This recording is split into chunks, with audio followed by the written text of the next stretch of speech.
Quem achou, achou. Quem não achou, acompanha quem está do lado. Atos 5, versículo 1 diz assim: Havia, porém, um homem chamado Ananias, que com sua esposa Safira vendeu uma propriedade. Levou apenas parte do dinheiro aos apóstolos, mas com a aprovação da esposa, afirmou que aquele era o valor total e ficou com o resto. Então Pedro disse: Ananias, por que você deixou Satanás encher o seu coração? Você mentiu para o Espírito Santo quando guardou parte do dinheiro para si. A propriedade era sua para vender ou não, como quisesse. E depois de vendê-la, o dinheiro também era seu, para entregar ou não. Como pôde fazer uma coisa dessas? Você não mentiu para nós, mas para Deus. Assim que Ananias ouviu essas palavras, caiu no chão e morreu. Um grande temor se apoderou de todos que souberam o que havia acontecido. Então alguns jovens o levaram para fora. Alguns jovens se levantaram, envolvendo o corpo num lençol, e o levaram para fora, e depois o sepultaram. Cerca de 3 horas depois, sua esposa entrou, sem saber o que havia acontecido. Pedro lhe perguntou: foi esse o valor que você e seu marido receberam pelo terreno? E ela respondeu: sim, foi esse o valor. Então Pedro disse: como vocês puderam conspirar para pôr à prova o Espírito do Senhor? Veja, os jovens que sepultaram seu marido estão logo ali perto da porta, e também levarão a você. No mesmo instante, ela caiu no chão e morreu. Quando os jovens entraram e viram que ela estava morta, levaram seu corpo para fora, a sepultaram ao lado de seu marido.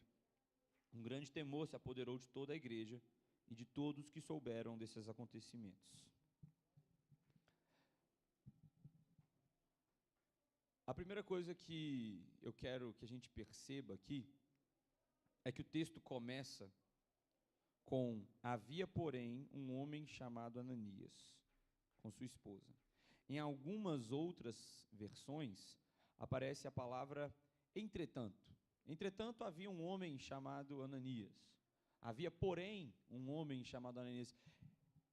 Também havia um homem chamado Ananias. Há algumas palavras que indicam que esse texto é a continuação de algo que vinha acontecendo. E como eu sei que você é apaixonado pelas Sagradas Escrituras, vamos voltar no capítulo 4, versículo 32. Todos os que creram estavam unidos em coração e mente. Não se consideravam donos de seus bens, de modo que compartilhavam tudo o que tinham. Com grande poder, os apóstolos davam testemunho da ressurreição do Senhor Jesus, e sobre todos eles havia grande graça.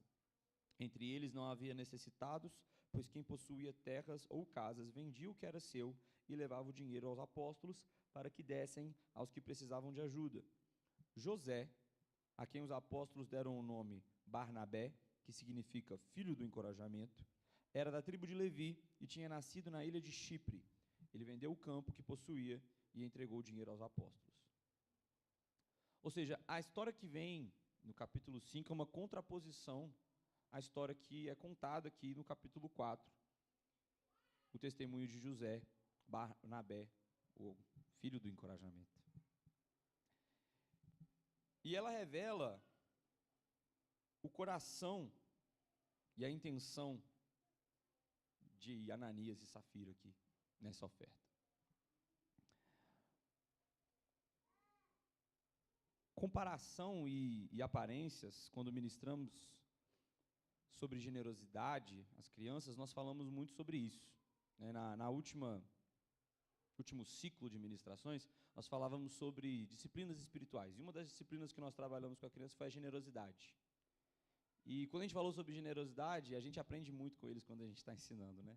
E quando a gente falou sobre generosidade, uma coisa que eu aprendi muito na lição que eu ministrei foi que o ser generoso não existe se a intenção do seu coração é ser louvado. Sabe, se você é generoso com a intenção de receber exaltação, parabéns, glórias, isso não é generosidade.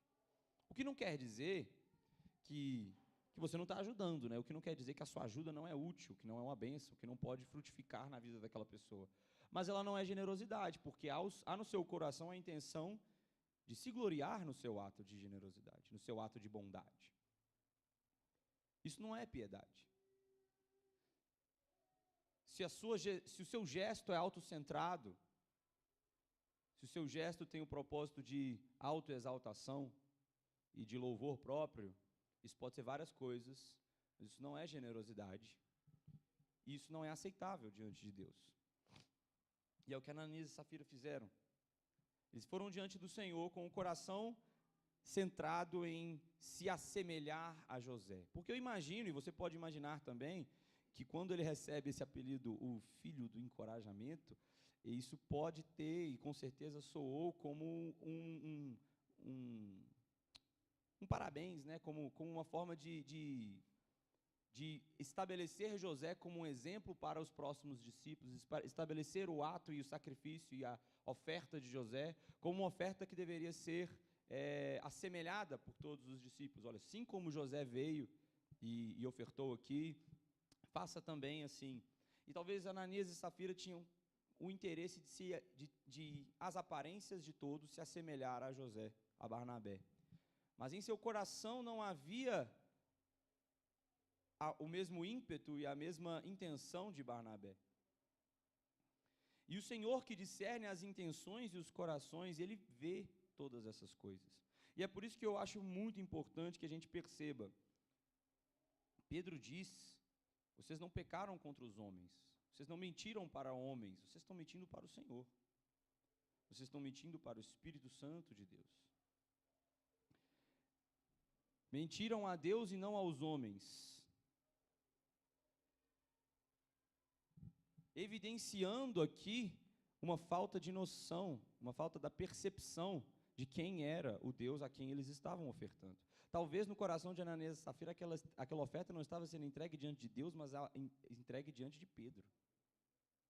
Entregue diante de uma liderança, de uma figura de autoridade, de um ajuntamento de pessoas, e não diante do Senhor, porque mentindo no seu coração, escolheram reter parte. E entenda, querido, o pecado de Ananias, o pecado de Safira, não foi reter parte.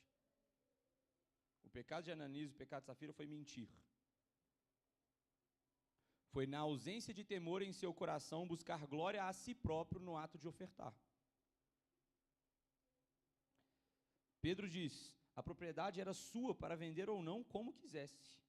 E depois de vendê-la, o dinheiro também era seu para entregá-lo ou não. O pecado de Ananias não foi dar uma parte e não todo, como fez José. O pecado de Ananias, o pecado de Safira, foi mentir diante do Senhor. Foi apresentar uma oferta enganosa, ou com a intenção de enganar. Foi apresentar uma oferta mentirosa, com o objetivo de se autogloriar e de receber exaltação das pessoas. E o final do texto, ele diz, versículo 11, um grande temor se apoderou de toda a igreja e de todos que souberam desses acontecimentos. E isso me levanta a questão, e é o tema do que a gente vem falando aqui na igreja nas últimas semanas, nos últimos meses, sobre o temor do Senhor. Isso levanta para mim a questão que eu acho que é importante a gente sintetizar e organizar para nós. O que é temor? E na busca dessa resposta, né?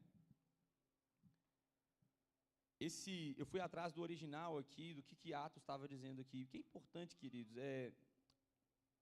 graças a Deus nós temos a palavra em português para que a gente leia e entenda, né? Deus é bom porque Ele nos permitiu ter acesso à sua palavra, à nossa língua mãe.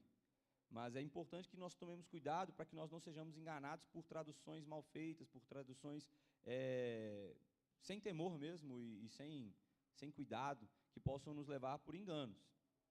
Então hoje, lançando mão das muitas ferramentas que nós temos, eu fui atrás da original, do que quer dizer essa palavra temor aqui no versículo 11 do capítulo 5 de Atos. E no original do grego, a palavra temor significa phobos. É a palavra phobos. E a mesma palavra ela significa fugir ou correr, e ela é a mesma palavra usada para a palavra medo. Então a mesma palavra phobos, ela é traduzida vezes como temor e vezes como medo. E eu acho que essa é a principal distinção que nós temos que fazer aqui para começar a entender o que é temor. Todos concordam que temor não é medo? Faz sentido para todos que temor não é medo, que medo não é temor? Afinal de contas, o verdadeiro amor lança fora todo o medo, phobos, 1 João 4,18, e desenvolvei a vossa salvação com temor, fobos e tremor, Filipenses 2,12. A mesma palavra, em um momento, o texto diz que o verdadeiro amor, o amor de Deus, lança fora o fobos, e ao mesmo tempo, nós temos que desenvolver a nossa salvação com fobos e tremor. Então, qual é a verdadeira distinção ali, se a palavra é a mesma para sintetizar temor e medo? E fica evidente para nós, pelo texto, que temor e medo significam e querem dizer coisas distintas, uma vez que o temor gera a salvação e o medo é lançado fora pelo amor de Deus. Então, se essa palavra é a mesma, como que nós vamos distinguir aqui o temor e o medo? Eu escutei uma pregação, preparando essa mensagem, o pastor Davi Cardoso, da Igreja One, onde ele pregava sobre o temor do Senhor, e ele propõe uma comparação que eu acho excelente. O medo é o temor sem o conhecimento de Deus. Quando você teme, mas você não conhece, isso é medo, isso é receio, isso é pavor, desespero. Quando você teme, mas você não conhece a quem você está temendo, isso gera no seu coração medo. Aqueles que o conhecem não têm medo do Senhor, mas sim temor. Quem sabe o Deus a quem serve não anda com medo, mas anda com temor dele. Também eu escolherei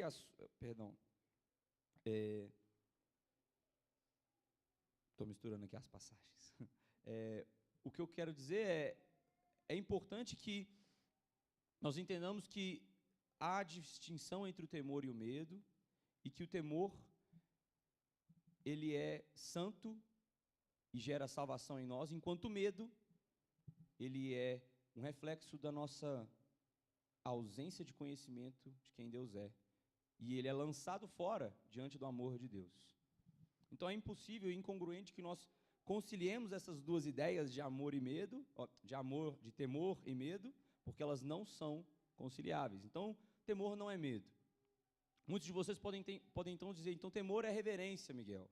Temor é uma reverência diante da glória de Deus. Mais do que isso, queridos. Temor não pode ser só reverência também. Como assim, Miguel? Hebreus 12, versículo 28. Abre comigo, por favor.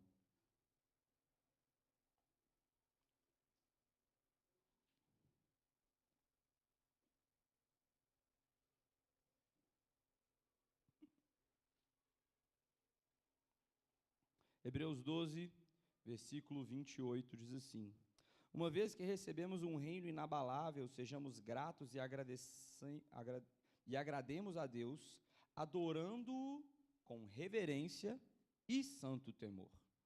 Ora, se temor e reverência fossem a mesma coisa, o autor de Hebreus estaria sendo prolixo ao dizer que nós devemos adorar a Deus com reverência e com reverência. Não. Com temor e com temor. Não, afinal de contas, são apresentados aqui esses dois aspectos para caracterizar a nossa adoração. Com reverência, sim, mas com santo temor. Temor não é medo, assim como temor também não é apenas uma reverência diante de Deus. Porque a reverência nós devemos a tantas autoridades. A reverência nós devemos aos nossos pastores, nós devemos às forças de segurança pública, nós devemos às autoridades políticas do nosso país. Reverência nós devemos aos nossos professores. Amém? Amém. Reverência nós devemos a muitas figuras na nossa vida, mas temor nós devemos ter apenas de Cristo, apenas do Senhor. Então, Miguel, o que é o temor, então? Se ele não é reverência, se ele não é o medo, o que é o temor? Né, Titão? Nós vamos pensar, e eu quero propor aqui o entendimento de temor baseado em 3 coisas. A obediência a Deus, ok? O reconhecimento da glória e da grandeza de Deus e a submissão à sua vontade.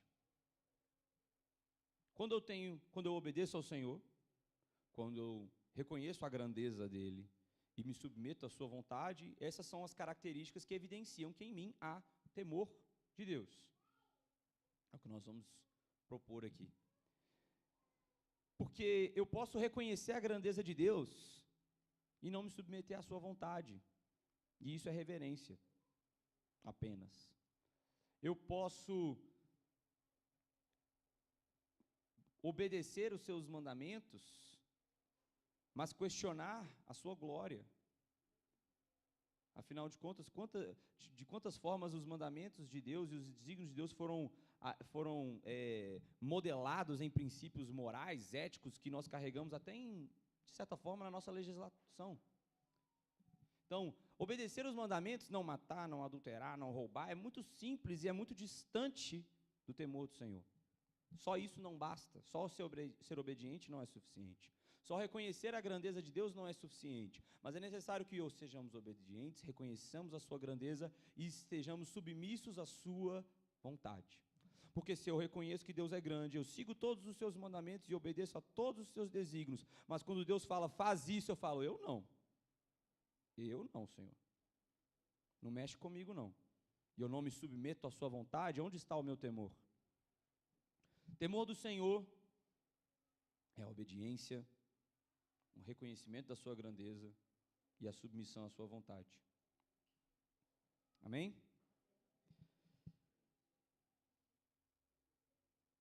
Romanos, capítulo 8, versículo 15. Bem depois de Atos, para quem está cantando a musiquinha da Ana Paula Valadão na cabeça aí, ó. Bem depois de Atos. Não que eu tenha feito isso, tá bom? Romanos 8, versículo 15. A palavra do Senhor diz: pois vocês não receberam um espírito que os torne de novo escravos medrosos, mas sim o Espírito de Deus que os adotou com seus próprios filhos. Agora nós os chamamos Abba, Pai. Uma outra versão vai dizer: porque não recebestes o espírito de escravidão para outra vez estardes em temor, mas recebeste o espírito de adoção de filhos, pelo qual chamamos Abba, Pai. João Calvino vai propor uma reflexão sobre esse texto de Romanos 8, nas institutas da vida cristã, onde ele faz uma comparação entre o temor servil e o temor filial, que é para mim a grande percepção da diferença entre o que é a reverência e o temor. O temor servil é o temor que um escravo tem diante do seu senhor. É um temor que o funcionário tem diante do seu patrão. Né, Samuel? É um temor que nós, cidadãos, temos diante das autoridades políticas ou das forças de segurança que nos protegem. O temor servil é um temor relacionado àquilo que a nossa condição perante a autoridade, onde nós estamos prestando algum tipo de serviço, algum tipo de submissão, algum tipo de trabalho para aquela pessoa, certo? Nas palavras mais instruídas do que a minha, de João Calvino, ele diz o seguinte: não devemos confundir o temor de Deus com aquele medo servil que apenas nos afasta dele, pois há uma grande diferença entre o temor que os incrédulos sentem diante de Deus e o temor que a fé engendra nos fiéis.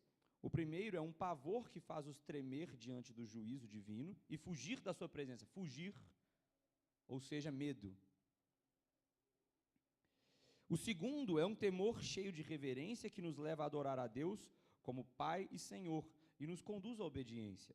Portanto, não recebemos o espírito de escravidão para estarmos novamente em temor, mas recebemos o espírito de adoção, que ao mesmo tempo em que acalma os corações, pela confiança na graça, os enche de reverência para que não ousem ofender a tão bondoso Pai. Olha, presta atenção nisso. ao mesmo tempo que acalma os corações pela confiança na graça, os enche de reverência para que não ousem ofender a tão bondoso Pai. Eis a diferença entre o temor servil e o temor filial. O primeiro lança as almas na confusão e no desespero. O segundo nos disciplina a uma vida santa e nos mantém no devido respeito a Deus. O temor servil é um temor que nos sugere que nós estamos fazendo algo para Deus. É um temor que nos sugere que as nossas obras estão agradando ou servindo a um Deus. Como se Deus precisasse da nossa força de trabalho, como se Deus precisasse do nosso vigor, como se Deus precisasse do nosso sangue. E algumas semanas atrás, Deus me deu a graça de pregar no culto Quarta na Palavra, e eu falei com os irmãos: você não importa. O seu trabalho, a sua força não importa. O que importa é o que o Senhor quer fazer. Você precisa entender a sua pequenez diante dEle e a sua insignificância diante dEle. Porque isso é reconhecer a grandeza dEle verdadeiramente. Quanto mais você reconhece a grandeza dEle, mais você percebe o quanto você é pequeno e insignificante, o quanto você não importa. E o quanto o seu temor não pode ser um temor pensando que eu estou fazendo algo e eu vou colaborar com o Senhor. E eu vou construir com o Senhor, para o Senhor. Eu estou fazendo algo e Deus vai se beneficiar do meu trabalho aqui, ó. Estou cortando um dobrado aqui, porque o meu Deus vai precisar do que eu estou fazendo. Mas a verdade é que o nosso temor é um temor filial, porque Ele nos diz: eu sou um filho. E que direito, e que mérito tem um filho em ser filho? Acaso o Tito fez força para nascer e ser filho meu, filho da Thais? Acaso o Isaac fez força para nascer e ser a cara do Valdir? Não. Acaso o Pedro chegou com um PowerPoint apresentando para o pastor Claudinei, dizendo quão interessante e vantajoso seria para que ele o adotasse? Há valor e há mérito em algum filho ser filho. Pois o temor que nós temos que ter diante de Deus é um temor filial que reconhece que nós não somos nada e nós não fizemos nada. E a relação que há entre nós e o Senhor é uma relação a qual nós não poderíamos gerar, a qual nós não poderíamos edificar, ou construir, ou merecer. Mas pela graça Ele nos alcança com essa salvação, e pela graça Ele nos alcança com esse temor. O temor, então, que nós temos que ter do Senhor não é um temor que eu, você, nós podemos construir. É um temor que nós podemos receber. Como filhos, fomos feitos, não pelas nossas obras, ou pela nossa competência, ou pela nossa justiça, mas pela misericórdia dEle que nos adotou enquanto filhos, e dessa mesma forma, com esse temor de filhos, com esse temor filial, nós recebemos da parte do Espírito Santo de Deus temor para gerar em nós salvação. Afinal de contas, lá em Filipenses, buscar a sua salvação com temor e tremor.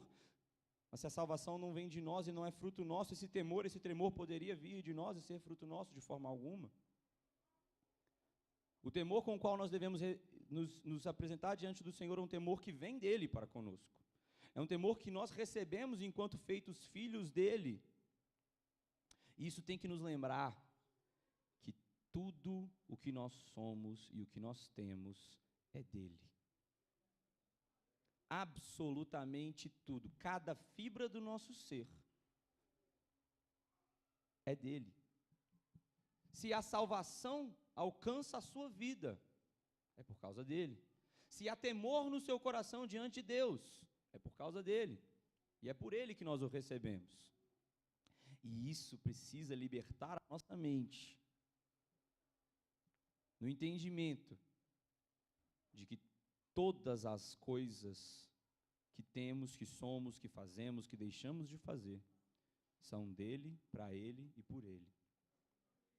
nem o temor que eu quero, que eu creio que você quer ter diante de Deus, nem o temor que nós como igreja entendemos que é importantíssimo para a sanidade do nosso culto, nem esse temor nós poderíamos conquistar ou gerar, mas nós recebemos da parte de Deus, para que a Ele nós possamos devolver em culto, em exaltação, em louvor.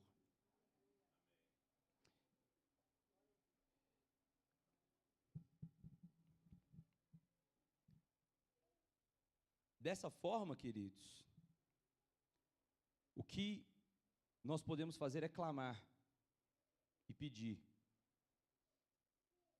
Pedir e dar-se-vos-á. Bater na porta e ela vai se abrir diante de você. Então pede ao Senhor que Ele enche o seu coração de temor nessa manhã. Peça ao Senhor que Ele preencha o seu entendimento com temor, para que assim você possa testemunhar na sua vida os frutos do temor, a saber, a obediência, o reconhecimento da grandeza de Deus e a submissão à sua vontade. Pois essas coisas não poderiam ser geradas em nós se não houvesse em nós temor, e temor não poderia habitar em nós se o Senhor não derramasse. Então, em resumo, meu querido, vamos fazer uma oração? Pai, nós clamamos pelo temor do Senhor nas nossas vidas. Nós estamos aqui com os corações abertos, clamando: derrama sobre nós temor do Senhor, percepção e reconhecimento da sua grandeza, obediência aos seus mandamentos e desígnios e submissão à sua poderosa e doce vontade, Pai. Coloca em nossos corações o temor do Senhor, para que nós possamos ser salvos, em nome de Jesus. E agora que entendemos e que conversamos sobre o temor do Senhor, vamos entender o que ele tem a ver com o que eu falei lá em Ananias e Safira, né? Agora, parece que eu estou devaneando, mas eu não estou. Confia em mim. Confia não, confia no Senhor. Assim, voltando os nossos olhos para Ananias e Safira, nós podemos imaginar como que aquela situação gerou nos presentes medo. Vocês concordam comigo? Imagina se vem aqui uma pessoa ofertar na vida do Felipe, da Carol, oferta com o coração enganoso, e cai falecido aqui. Imagina se isso acontece 2 vezes. Ou seja, é notório e é óbvio para nós que essa situação pode ter gerado em muitos ali medo. É assustador. Mas o que o texto nos revela, e aí a gente não pode pegar a nossa percepção e sobressair diante da palavra de Deus, amém? Nós temos que submeter a nossa percepção e o nosso entendimento humano, moderno, à palavra de Deus. A nossa percepção moderna faz todo sentido que nós todos tivéssemos corrido daquele lugar atemorizados, completamente desesperados, gritando: tem alguma coisa muito errada acontecendo naquela igreja, porque fulano de tal caiu falecido. Nós estamos falando de pessoas que andavam juntas, muitos eram amigos de Ananias e Safira. Mas a palavra diz que o que acontece, o que é gerado naquele momento, é temor. Não é phobos, medo, é phobos, temor. E aí eu te pergunto, o que tem de diferente? Se eu, Deus que me livre e guarde, mas se eu passo aqui na rua e eu vejo um acidente que gera uma fatalidade, meu coração vai se encher de medo. E o que tem de diferente quando essa fatalidade foi gerada pela manifestação da glória de Deus? Essa pergunta é redundante, meus queridos. O que tem de diferente é a manifestação da glória de Deus. O que o texto indica é o que foi gerado nas pessoas é temor. Quando Deus manifesta o seu poder, o inimigo pode tentar nos enganar e trazer medo. Ele pode tentar fazer com que aquela situação parecesse uma situação de pavor, de medo, de desespero. Mas, quando o Senhor é conhecido e quando o seu poder se manifesta, ele desperta temor. Pois o medo deriva do desespero, da confusão, da dor. Mas no Senhor Jesus há esperança, clareza e paz. Então a diferença aqui, e que justifica o que foi gerado para aquela situação ser temor e não medo, é que quem fez essas coisas foi o Senhor. E mais do que isso, essas coisas foram feitas diante de um povo que conhecia e que conhece, em nome de Jesus, ao Senhor. Então, quando nós tomamos testemunho do que aconteceu com Ananias e Safira, eu não tenho a intenção de colocar medo em você e dizer: entrega tudo. vacilão. Não, você vai morrer. Eu não estou dizendo isso. O que tem que ser gerado no seu coração não é medo da pena, mas é temor diante de um Deus que conhece e discerne a intenção do seu coração. Não podemos nos esquecer, queridos, o pecado de Ananias e Safira não foi dar menos, foi enganar, foi dar sem temor, foi ofertar sem reverência, sem o conhecimento da grandeza de Deus, sem a submissão à sua vontade, sem obediência, sem temor do Senhor. Amém? Não, misericórdia. Ananias e Safira não tiveram temor do Senhor ao ofertar, uma vez que com intenções orgulhosas e arrogantes mentiram a fim de parecerem mais piedosos. A oferta deles não era essencialmente ruim em sua natureza e nem no seu valor, mas ruim em sua intenção e propósito, pois sem temor a Deus, buscavam se gloriar e não a Ele, falhando em reconhecer a grandeza de Deus.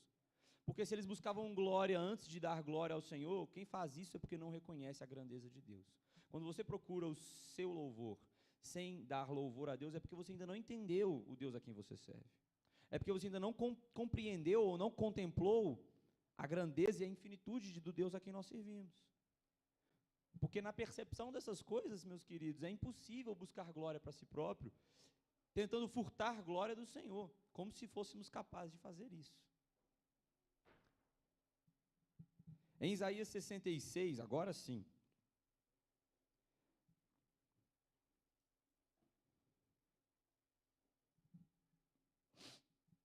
em Isaías 66, vamos ler juntos. A palavra diz assim: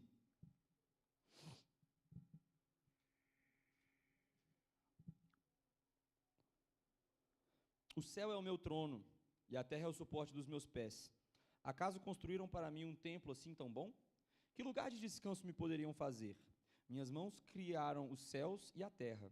Eles e tudo que neles há são meus. Eu, o Senhor, falei. Abençoarei os de coração humilde e oprimido, os que tremem diante da minha palavra.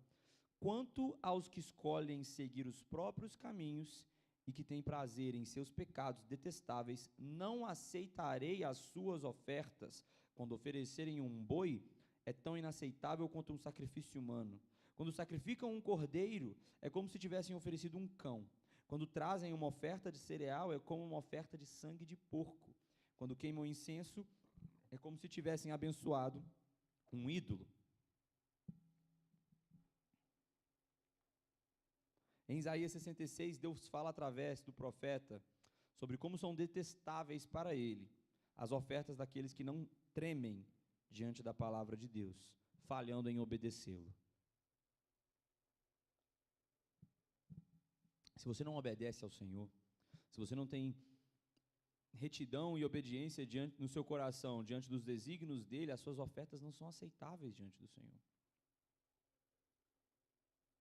E mais uma vez, nós não estamos falando de pessoas que entregaram sacrifícios imundos diante de Deus, impuros diante de Deus. Nós estamos falando de pessoas que sacrificaram bois, cereais, cordeiros, assim como a lei do Senhor instruía. Mas o que o profeta está dizendo, o que Deus está dizendo através da boca do profeta Isaías é: esse sacrifício é como se fosse todos os sacrifícios impuros que eu falei para vocês não fazerem. Eu não aceito esse sacrifício. Ele chega para mim como se vocês tivessem matado, como se fosse um sacrifício humano, como se fosse a morte de um cão, como se fosse a consagração de um ídolo, porque o seu coração não me obedece, não há temor no seu coração. O profeta Isaías está exortando a igreja, está exortando o povo de Israel ali, a ofertar diante do Senhor com temor, porque senão, seria a mesma coisa que blasfemar diante dele, oferecendo ofertas impuras diante do Senhor, oferecendo ofertas detestáveis diante do Senhor.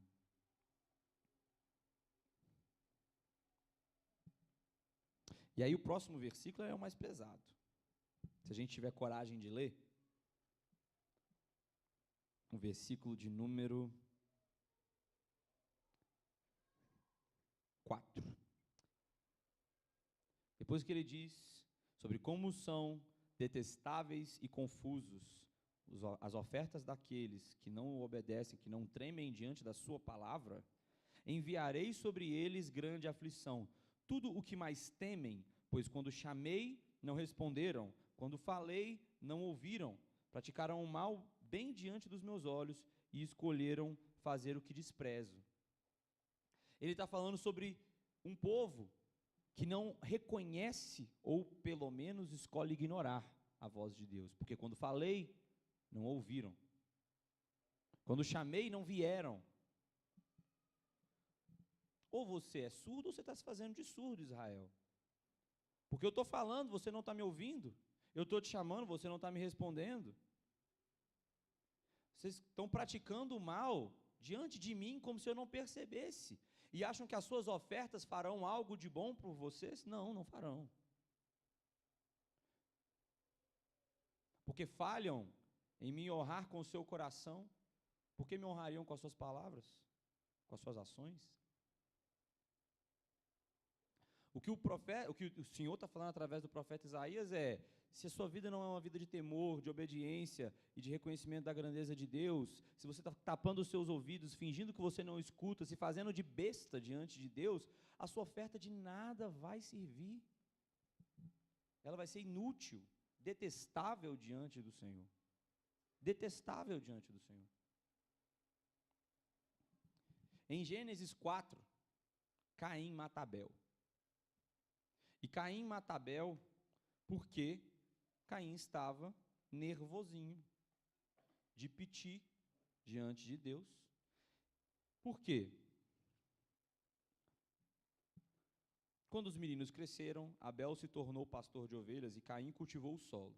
No tempo da colheita, Caim apresentou parte de sua produção como oferta ao Senhor. Abel, por sua vez, ofertou as melhores porções dos cordeiros dentre as primeiras crias do seu rebanho. O Senhor aceitou Abel e a sua oferta, mas não aceitou Caim e a sua oferta. Caim se enfureceu e ficou transtornado. Percebe o egocentrismo de Caim? Ele oferece uma oferta a Deus, o Criador dos céus e da terra, que naquele momento era o Criador do total de 4 pessoas que habitavam a face da terra: Adão, Eva, Caim e Abel. Então você olha ao redor, todo mundo que você conhece não só conhece o Senhor, mas fala diretamente com Ele. O pai de Caim conversava com Deus face a face. Nós não estamos falando de uma pessoa ignorante.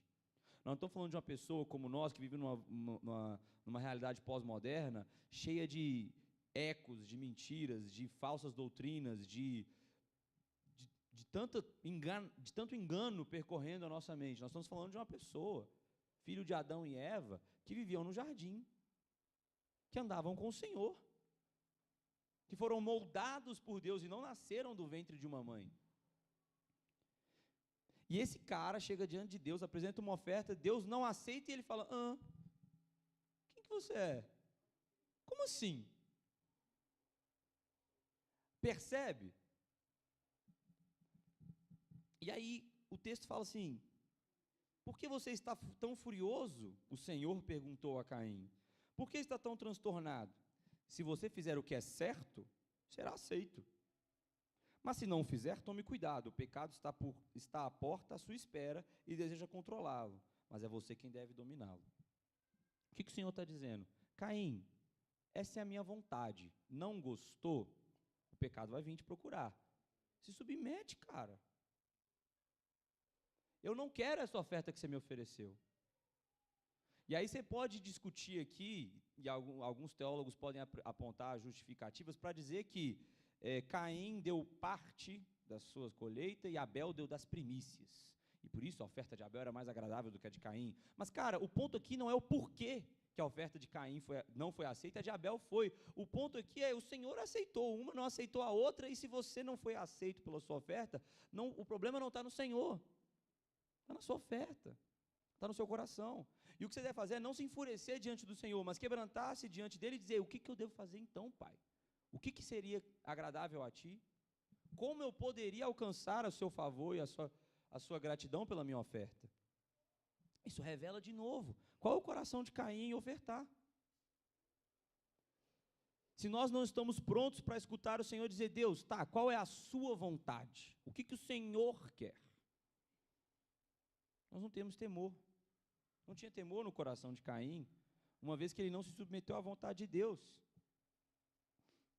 Mas olhou para Deus com a ótica dele e falou: eu te dei uma oferta, você não aceitou. Como assim? Melhore.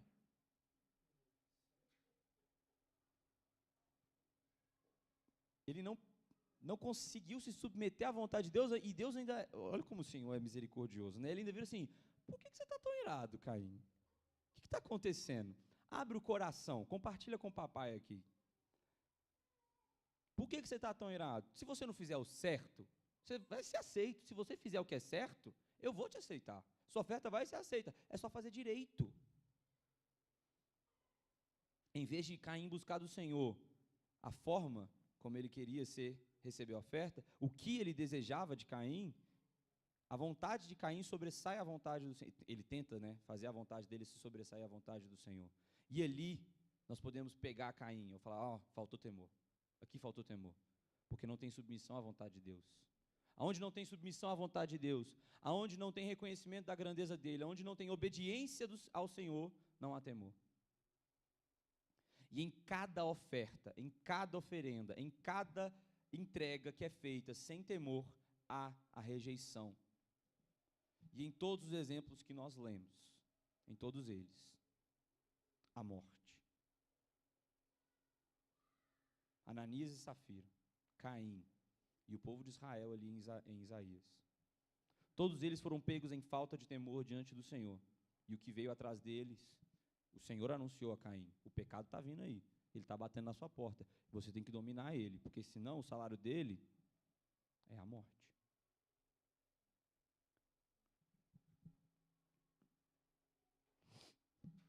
Então por que a gente oferta? Por que nós ofertamos? Já entendemos que para ofertar, nós temos que ofertar com o coração temeroso. Amém? Para que a nossa oferta seja uma oferta agradável, para que a nossa entrega seja uma entrega justa, e seja diante do Senhor motivo de louvor e de graça, e de bênçãos, e de festa, e de coisas boas. É preciso que no nosso coração haja temor em ofertar. Amém? Mas por que nós ofertamos? Levítico, capítulo 25. Antes de Números, depois de Êxodo. Eu também ainda não cantei a musiquinha. Mentira. 25.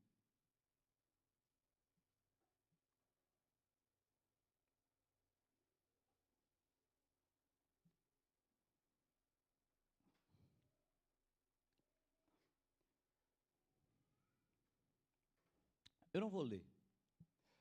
Você pode ler. Eu te convido a ler.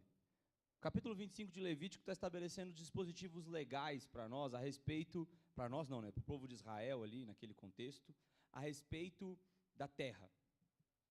E através de Moisés, o Senhor fala dizendo: olha, depois de um determinado período de tempo, todas as terras que são suas vão ser entregues e vão ser redistribuídas. Todas as terras que são suas, que você comprou, que você adquiriu de fulano de tal, eu comprei a terra do pastor Alexandre, comprei a terra da Biga, comprei a terra do Rodrigo, porque eu estou cheio da grana, eles estavam precisando, eu fui lá, comprei, aumentei o meu território. Tudo isso que era seu e que você adquiriu com dinheiro, com trabalho, com justiça, ok, tudo dentro dos trinks, okay, tudo dentro da legalidade. Tudo aquilo que você conquistou, que você construiu, que você comprou, resetou, devolve para quem você comprou. Então, chegou no primeiro ano, eu comprei da mão do pastor Alexandre um terreno, daqui, eram 50 anos, esse terreno tem que voltar para a família do pastor Alexandre. Era o ano do jubileu. E o que é? Qual que é o princípio, pessoal, que está escondido aqui no fato de que havia a necessidade de que essa terra voltasse e que ela fosse redistribuída? É que tudo que eu obtenho, eu não estou obtendo da mão do pastor Alexandre, ou do Rodrigo, ou da Biga, ou de qualquer um de vocês. Tudo que eu obtenho, eu estou recebendo da mão de Deus. Toda a terra a Deus pertence. E o ano do jubileu é para lembrar o povo disso. A terra é minha propriedade. Eu dou e eu tiro conforme eu quiser. Então, o primeiro princípio que nós temos que lembrar quando nós ofertamos, e é o que nós falamos lá no início, é que tudo que nós temos, tudo que nós somos, nada é nosso. Nada é nosso, mas tudo vem de Deus. Tudo é dele e para ele. O Senhor, o princípio que o Senhor está estabelecendo aqui em Levítico é: a terra é minha. A terra é minha. Então, se eu estou mandando você devolver, você devolve. Porque quem manda sou eu. O Senhor, não eu, Miguel. O que o Senhor está dizendo é isso. Tudo que você tem é meu. Então quem está gerenciando sou eu. Submeta-se à minha vontade, porque todas as suas coisas por mim foram dadas e por mim podem ser tiradas. Submeta-se à minha vontade, porque eu sou o Senhor soberano que dou todas as coisas, e se você tem, é pela glória, pela misericórdia e pela majestade de Deus. O texto mais famoso que fala sobre oferta e dízimo é Malaquias. Esse aí a gente vai ter que cantar, não vai não? Isaías, Jeremias e Lamentações. É o último, né? Antes de Mateus, olha como ela é sábia, essa pastora Edna. Malaquias, capítulo de número 3. É o texto mais famoso e o mais citado quando a gente vai falar de dízimo, quando a gente vai falar de oferta, quando a gente vai falar sobre entregar algo. E ele diz assim: vejam, envio o meu mensageiro, que prepara o caminho diante de mim. Então, de repente, o Senhor a quem vocês buscam virá ao seu templo. O mensageiro da aliança, por quem vocês anseiam, certamente virá, diz o Senhor dos exércitos. Mas quem poderá suportar quando ele vier? Quem permanecerá em pé em sua presença quando ele aparecer? Pois ele será como fogo ardente que refina o metal, como sabão forte que branqueia as roupas. Ele se sentará como refinador de prata e queimará toda a impureza. Purificará os levitas e os refinará como ouro e prata, para que voltem a oferecer sacrifícios aceitáveis ao Senhor. Então o Senhor se agradará novamente das ofertas do povo de Judá e do povo de Jerusalém, como no passado. Naquele dia eu julgarei vocês. Não demorarei para testemunhar contra todos os feiticeiros, adúlteros e mentirosos.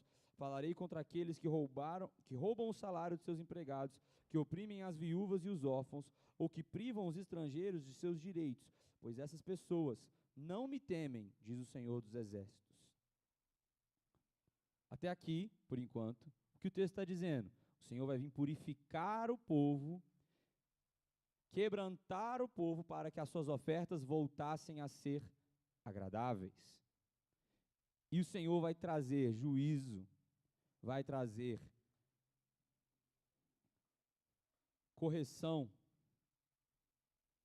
vai testemunhar contra os feiticeiros, adúlteros e mentirosos, aqueles que roubam o salário dos empregados, que oprimem as viúvas e os órfãos, e que privam os estrangeiros dos seus direitos, pois essas pessoas não me temem.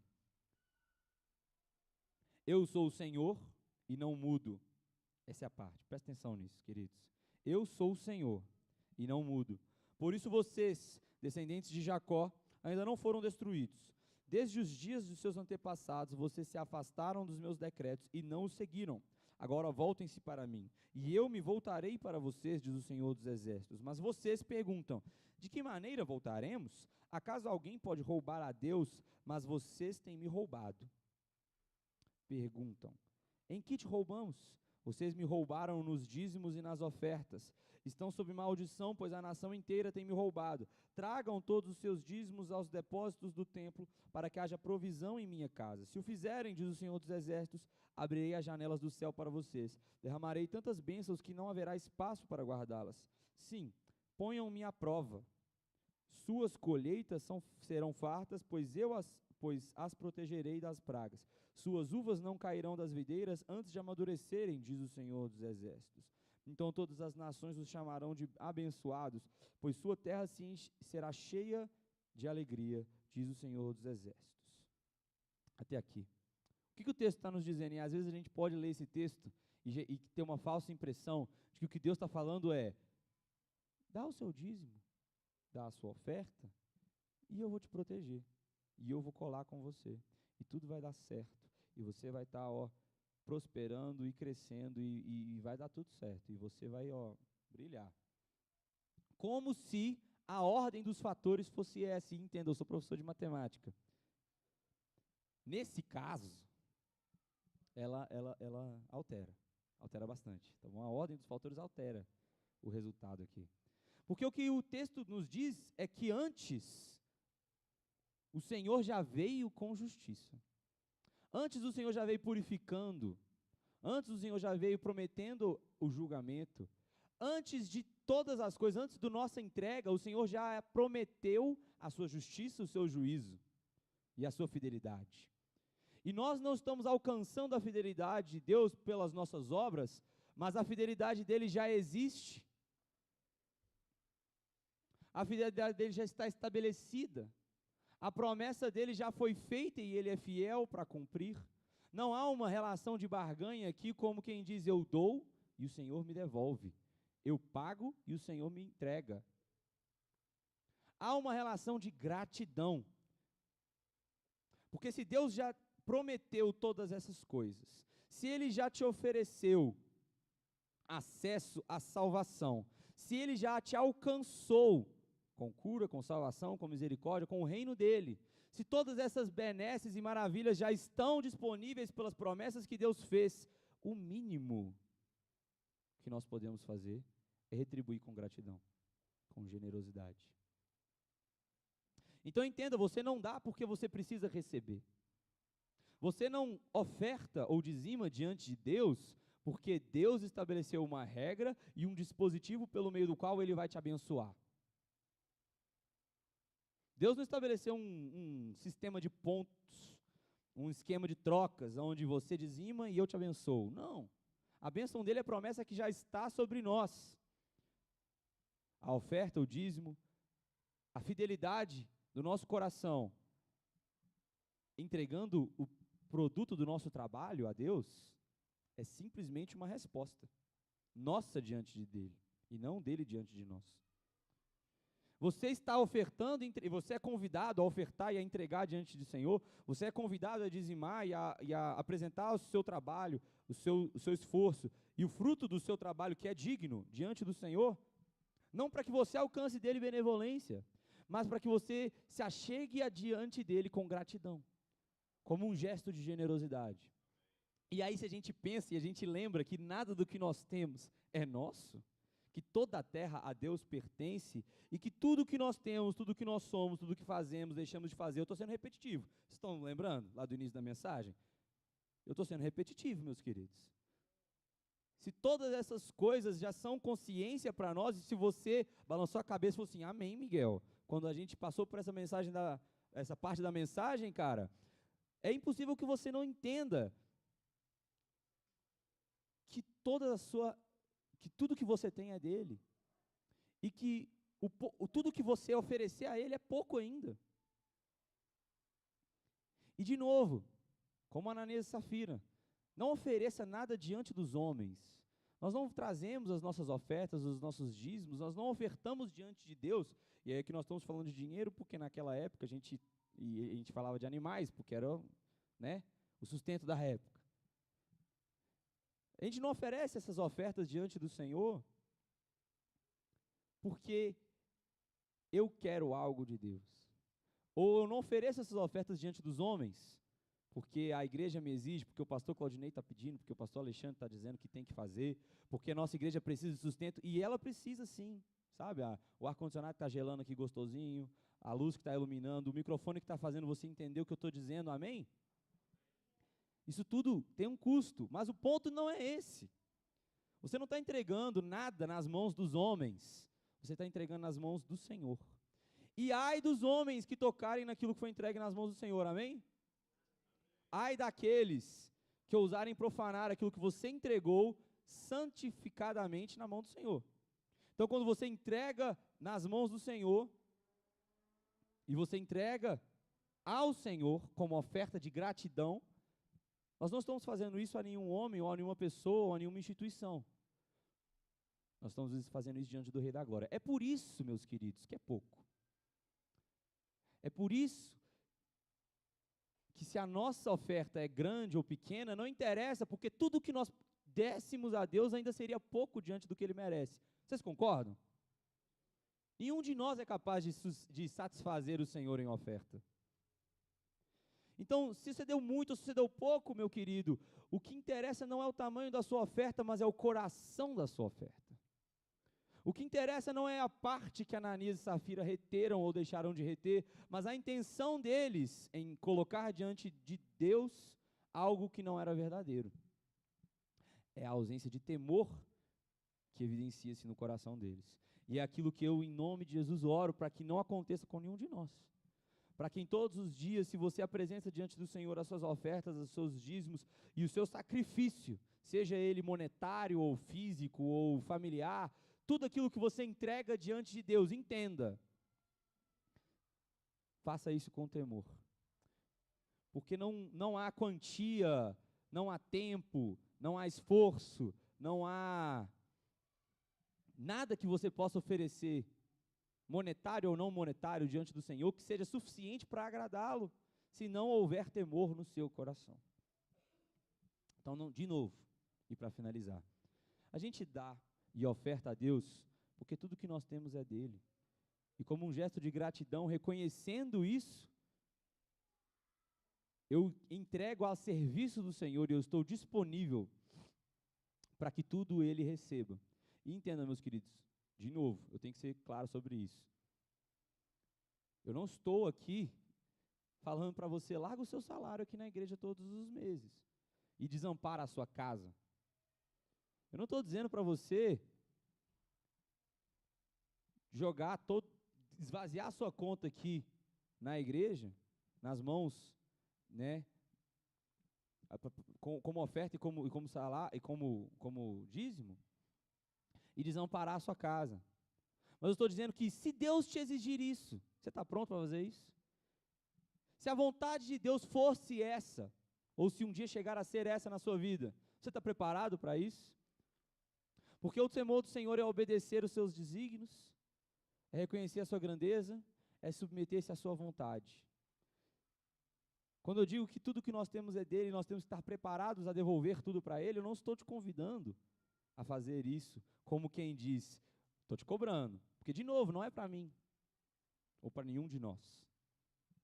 Mas estou te dizendo, se o Senhor te convidasse a isso, você estaria preparado para fazer isso? Se o Senhor te convidasse a sacrificar o seu sono por Ele, você está pronto para isso? Se o Senhor te convidasse a sacrificar o seu trabalho por Ele, você está pronto para isso? Se o Senhor te convidasse a sacrificar a sua fome por Ele, você está preparado para isso?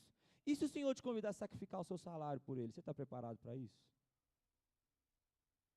Não há um aspecto da nossa vida, pessoal, que não deve estar completamente disponível ao Senhor. Não há um aspecto. E a oferta, o dinheiro, é só mais um. É só mais um detalhe. Se você vive uma vida com temor do Senhor, e se você entende que tudo que você é, tudo que você tem, tudo que você vai fazer ou deixa de fazer é dele, a oferta é só um pedaço de quem você é. O seu dinheiro é só um pouco do que você tem que oferecer diante dele. É a sua vida, o seu coração. Se você não está preparado, querido, a fazer isso, vamos clamar mais uma vez por temor do Senhor nas nossas vidas, amém? Senhor Deus, recebe os nossos corações humildes, quebrantados, humilhados e contritos diante de Ti. E derrama sobre nós temor, Pai. Enche o nosso coração com o temor do Senhor, para que em todas as coisas que venhamos a fazer, venhamos nos lembrar de nos submetermos à Sua santa vontade, de reconhecermos a Sua grandeza e de obedecermos aos Teus desígnios e às Suas orientações. Enche o nosso coração de temor, Pai, e santifica através do temor do Senhor a nossa oferta, santifica através do temor do Senhor o nosso louvor, santifica através do temor do Senhor a nossa palavra, santifica através do temor do Senhor a nossa comunhão. Que em todas as coisas em nossos corações haja temor do Senhor. haja uma consciência da grandeza de Deus, haja uma submissão à sua vontade e haja obediência quebrantada ao Senhor. Senhor, não permita que os nossos corações se percam na ganância, retendo parte de forma enganosa e mentirosa, tentando mascarar a nossa arrogância e o nosso egocentrismo, mas quebranta os nossos corações em temor do Senhor. Assim como em Mateus 23, o Senhor nos diz: o que importa não é dar o dízimo da hortelã, do endro ou de qualquer outra coisa, mas observar o juízo, a fé e a lei. Ó Pai, quebranta os nossos corações no entendimento de que todas as coisas que nós temos, somos e fazemos tem que ser renovadas e restauradas pelo temor do Senhor. Nesse momento eu quero que você que reconhece a necessidade de se quebrantar em temor diante do Senhor, quero te convidar a ficar de pé, como um gesto de prontidão, como um gesto de humildade, como um gesto de posicionamento diante de Deus, profético mesmo, para que o Senhor aumente o seu temor. Eu estou de olhos fechados, eu não quero ver ninguém, eu não estou interessado em saber quem ficou de pé, quem ficou sentado, mas eu quero te convidar a se posicionar dessa forma, para que diante de Deus você diga: Deus, eis-me aqui, eu preciso de mais temor. Senhor Deus, eis-me aqui, eu preciso de mais temor. O meu coração precisa de mais temor diante de Ti. Enche-me de temor, Senhor. Que o Espírito Santo de Deus, nesta manhã, possa encher-nos de temor. Pai, nós oramos clamando: derrama sobre nós o Espírito Santo de Deus com uma unção de temor sobre a nossa igreja. Enche os nossos corações de temor do Senhor, reconhecendo a sua grandeza, obedecendo a tua palavra e submissos à sua vontade, Senhor. Enche os nossos corações com o temor do Senhor e transforma a nossa comunhão, transforma o nosso louvor, transforma a nossa postura, transforma o nosso jejum, transforma a nossa oração, transforma a nossa oferta, transforma tudo em nós, Senhor, diante do temor do Senhor. E como nós cantamos aqui mais cedo, Pai, que nós não queremos ser o mesmo. Ó Pai, que o temor do Senhor venha transformar-nos, renovar-nos e restaurar-nos. Cada área das nossas vidas, cada aspecto do nosso ser, cada fibra de quem nós somos, que seja quebrantada, submissa e obediente ao temor do Senhor. Enche-nos, Pai, no nome de Jesus.